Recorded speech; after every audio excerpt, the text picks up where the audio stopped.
Hey, what's up guys? Today's video I'm going to show you how to fix Limbus Company application black screen problem. If you are facing that problem, let's start with updating our application. Head over to your Play Store or App Store and search for Limbus Company Mobile. If you see Play here, that means your application is already updated. Now if you see Update, tap on Update and update your app. Now for the real solving of problem, you're going to have to launch your Limbus application. And as you do that, you're going to have to simply close it. If you see black screen, go ahead and close it.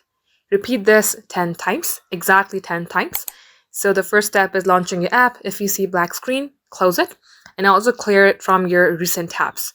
So if this is your recent tab, close it from here as well. Then launch your application again. If you see black screen, close it, and also clear it from your recent tabs like this. And again, open your application and close it again. Now after doing this for 10 times, once long tap onto your app, tap on the I button.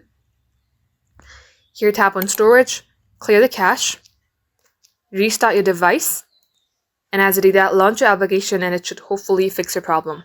If it's still not working, then you're going to have to long tap onto it, tap it on install, and reinstall a new one. Thank you for watching guys. We will catch you up in our next upload.